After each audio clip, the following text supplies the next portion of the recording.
Dr. Jessica Smith Ralston, a native of Gillette and a graduate of Campbell County High School. She went on to receive her bachelor's degree in Anthropology, International Studies, and Latin American Studies from Macalester College, followed by a master's degree and PhD in Anthropology from the University of Michigan. In 2012, she became the Henneback Assistant Professor of Energy and Society at the Colorado School of Mines of Liberal Arts and International Studies. She will describe her family history in mining, the research for her dissertation and upcoming book, Mining Coal and Undermining Gender, Rhythms of Work and Family in the American West. She will also discuss the role gender does or does not play in the everyday work and home lives of women miners in the Powder River Basin. Dr. Jessica Smith.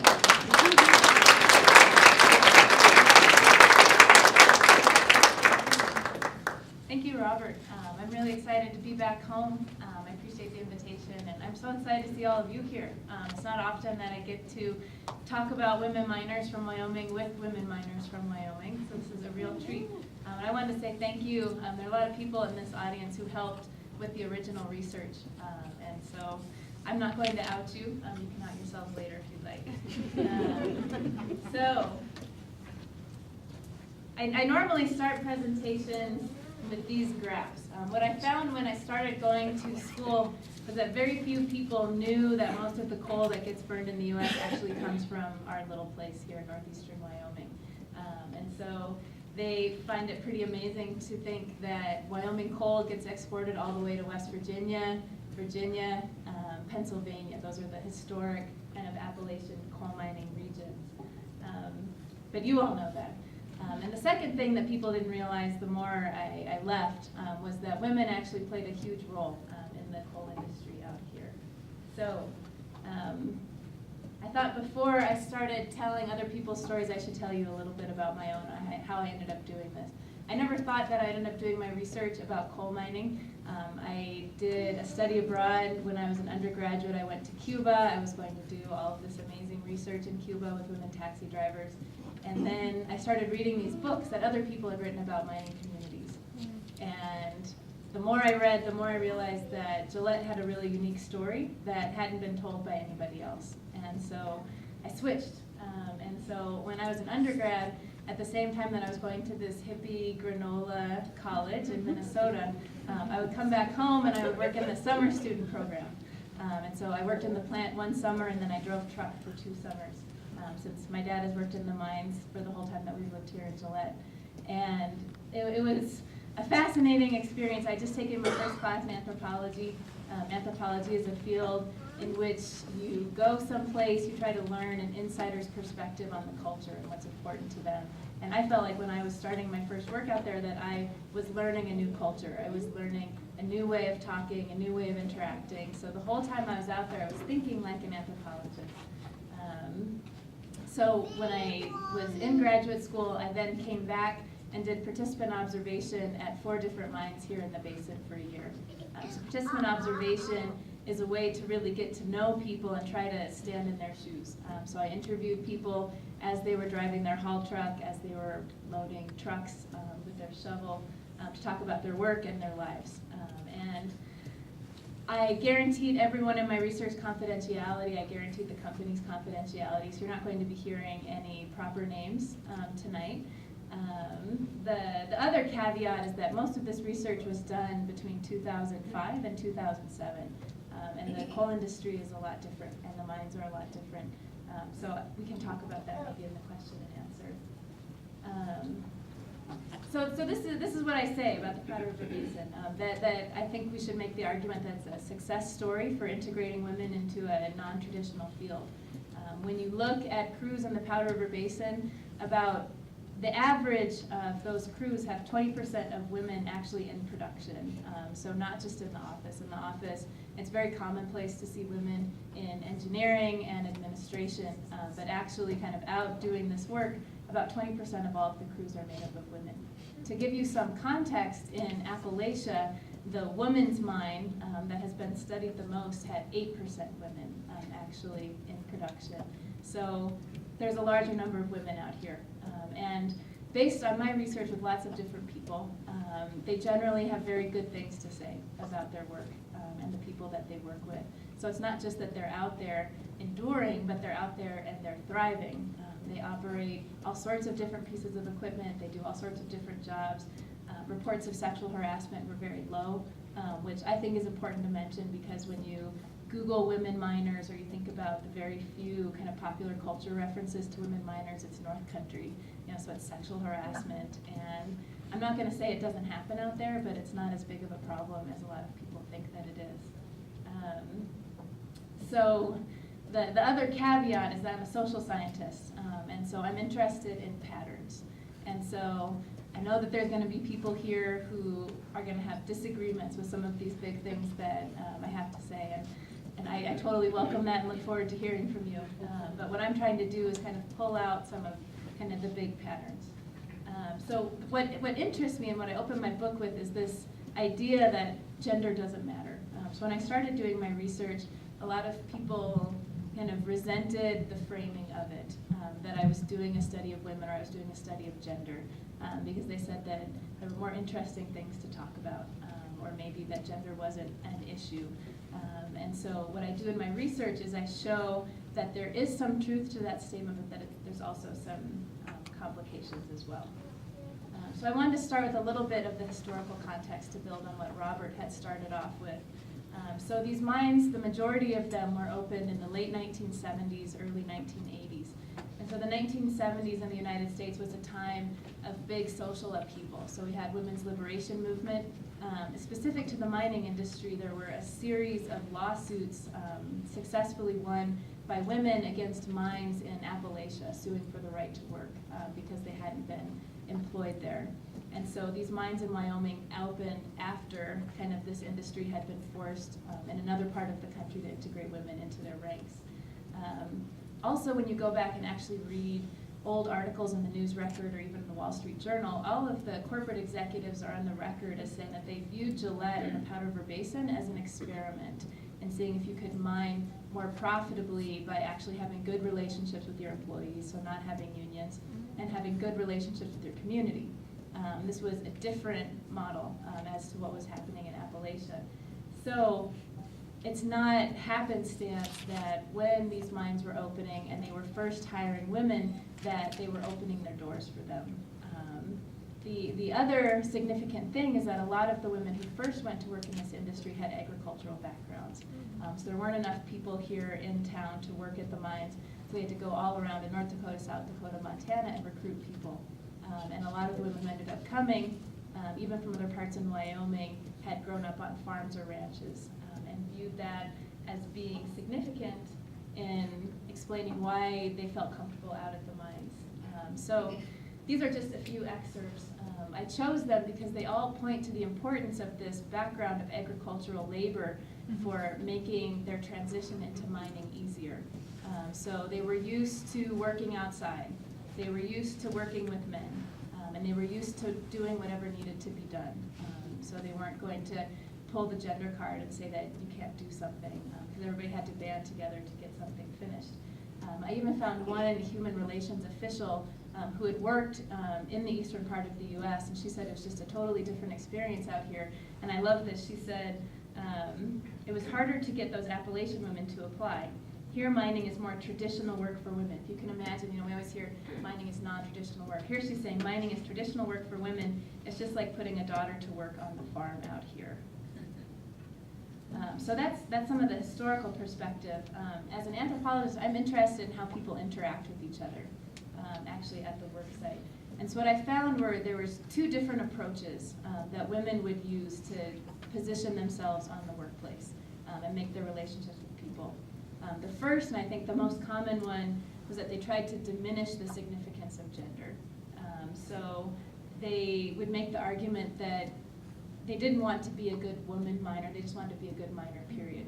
And that it was more important to do your job right, and that people cared more about that than kind of what gender you were. So I wanted to share a few of these quotes. So this is from a woman who started off as a truck driver and eventually moved into management. And I used this quote to start my book, which is going to come out at the end of the year. And I was sitting with her in her shovel, and we were talking and just kind of hemming and hawing. And I said, well, what's going on? You know, like, what would you want people to know about Gillette if they're going to read this book? And she said, I want them to know that there are more interesting things that we should be talking about than gender. And I asked her, what should people care about? And she said, we should care about human needs, how to be a human out here, not how to be a woman out here. And so she was much more concerned about the rotating shift work, about how you be safe when there's pressures to produce. And she thought that it was more important to talk about those issues than just to talk about what it was like to be a woman out there. This one, sorry, I don't want to make you seasick, but I don't think you can see if I don't zoom in.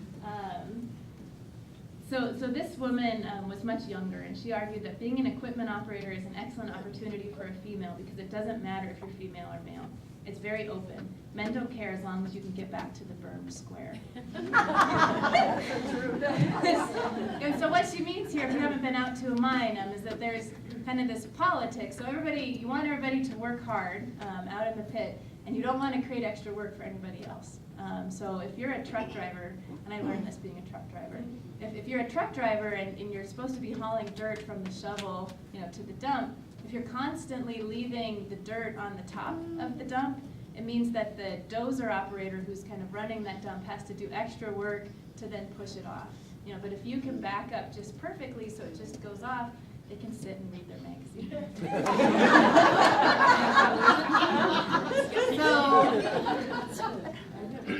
Confidentiality.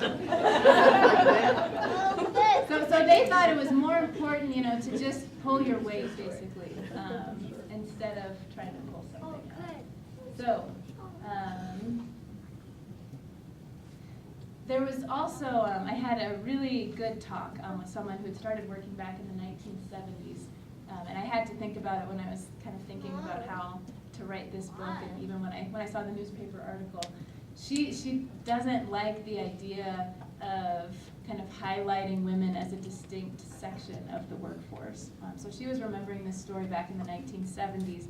The newspaper wanted to run this big article about all of these women miners in Gillette and how great it was, and her manager called her and all of her friends in and said, oh, we have a photographer coming out, this is going to be great, and kind of did this, and they said, we don't want to, and he couldn't understand why, and she explained, we're just trying to say we're no better than anybody else, and that takes us 2 steps backwards.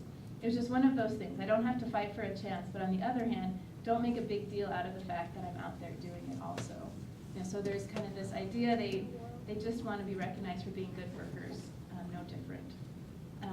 I also like to cite this interview because one of the things that people talk about in the mining industry when it comes to gender is sexual harassment always. And there's a lot of joking that happens out at the mines if you've been there. And there's some people who argue that all jokes constitute a form of harassment, whether or not the person it's directed at thinks it is. And so we were having a talk, and I asked her, how would you explain the difference to somebody between kind of the humor that you enjoy out here and kind of what you see in a film like North Country? What she said was it's about camaraderie. I love that word because of what it builds. It's more friendly, building a trust, because I know that I'm not going to go to HR. You have to know the person first, and you can build, and you can say whatever you want, body humor, sexual jokes, whatever, because you know each other. You're not going to run off to HR. And so one of the things that I really found was that there, or at least back when I was doing my fieldwork, was that there was a very intense sense of family feeling among crews. So you're working these terrible rotating shifts. You're spending most of your time with these people, eating with them, sleeping at the same time they are, separate from your friends and your family in town.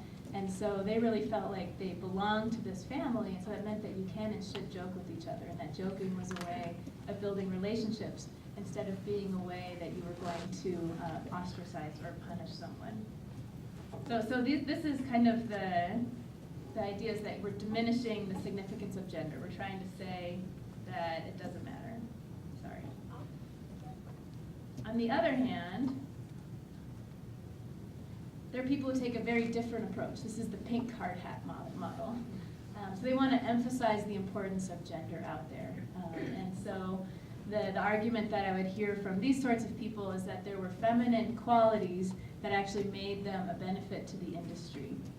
So For example, when I was doing my research, there was an initiative actually all the way in Australia to get more women equipment operators, because the idea was that they weren't going as fast around the corners, so they would be easier on the tires.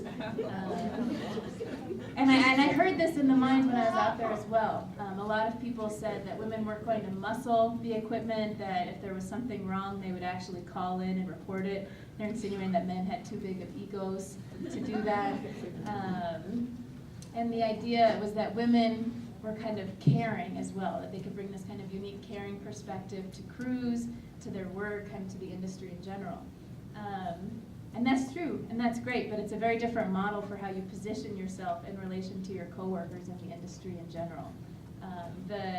The downside of the first kind of strategy that I talked about, saying that gender doesn't make a difference, is that there clearly are some situations in which it does. The downside to this model is that sometimes you get pigeonholed. And so you're being, it's difficult to say that you're different but totally equal. So there's a sense and a frustration in which, if you're positioning yourself as this ultimate caretaker, that you're not being recognized for some of your technical expertise. That you're just kind of being viewed for your feminine attributes instead of some of the other kind of things that you're bringing to the workforce. One of the kind of things that I found was that there are some situations in which men and women do face very different challenges. So bathroom breaks are really political when you're out in the pit, because if you take, okay, so if you're a man, you're operating a truck, a lot of people look down on it, but it seemed like everywhere I went, you would just pull off your truck to the side, go off the side, and then go about your merry way. It doesn't take that much longer. People don't even know that you stop most of the time. If you're a woman, unless you're really acrobatic, you have to stop, right? And you have to chalk your truck, and you have to go out to a blue house and then climb all the way back up. So you're not getting as many runs in. And so there are some people on your crew who would notice that, and there might be a manager who might notice that. So some of the women that I came to know felt pressure not to drink as much water because they didn't want to have to stop all of the time. So that was a uniquely feminine kind of challenge that they faced. The other thing I found was that kind of women have to be pregnant if they're going to have kids. I will never forget one of my favorite people that I spent some time with. She didn't want to go on to light duty. She was a truck driver, and she talked about how she rode horses up until she was 7 months pregnant, and she didn't want any special treatment, because what she found was that when women announced they were pregnant, that people would kind of treat them with kid gloves, and she didn't want to be viewed as any different. But she was really frustrated because she couldn't fit behind her wheel. And so what she did was she looked at all of these older fat gentlemen on her crew.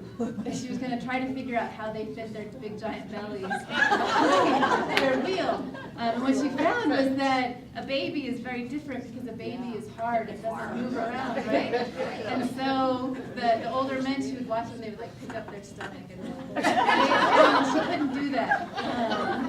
So that was a sense in which she faced a challenge, kind of being a woman, that those older men didn't. And I heard the most amazing stories. I heard stories about women who pumped for their infants while they were driving their truck, which I have a new appreciation for as a new mom. So this is the pink hard hat model. So we're going to kind of emphasize our feminine qualities. So what's happening out here is that there's these two very different kinds of talk happening about what it's like to be a woman out there. And I see individual people using both of them. And so I think it's kind of this negotiation, it's this balancing strategy between these two different arguments.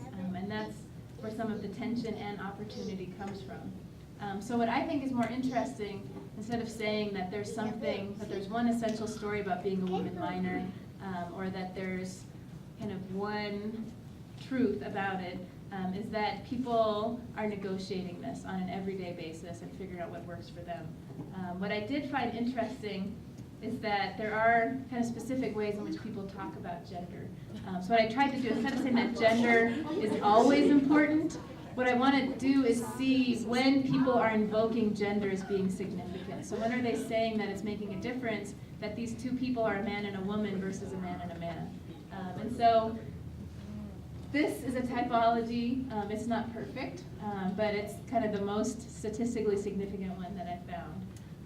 So on the left are terms that women use to describe themselves or that people use to describe women, and on the right are terms that were used to describe men or that men used to describe themselves.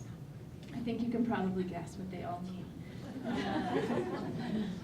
So the reason I have them ordered this way is because there's something similar happening in both of them. So in terms of tomboys and softies, they're both taking on characteristics of the opposite gender in a positive way, right? So a tomboy is someone who enjoys hunting and fishing and being with men. And softies are men who are family guys. People talk about this being big and burly, but having this heart of gold, and really caring about you. Ladies and girly girls tended to be people signaled out for being ultra feminine out there all of the time. One of the big kind of signs was if you had nice fingernails, always. And then machos were men who were overly masculine. These are the guys who are 10 foot tall and bulletproof, just like trying to prove something to somebody. And then the last category are people who are taking on the negative aspects of the opposite gender. So the bitches are almost too masculine, too aggressive, too sexual, and the sissies were too feminine. And the reason I wanted to end on this is because what I found was that the women in general, who were the happiest and in their work were the people who were more like tomboys. But I don't think it's insignificant that there's also an adjustment happening in terms of the male gender categories. So the stereotype that we have of male miners is at the macho. And what I found in my research was that these guys were critiqued for not caring about people, for running over other people's feelings, for being dangerous. And so it was actually more of a compliment to be called a softie because you're taking care of other people. So there's some adjustment happening on both sides. It's not just that women are adjusting to a masculine industry, but that we're changing our ideals for what men should be doing too. So I wanted to say thank you again, and I'm really interested to have a conversation with you. Thanks.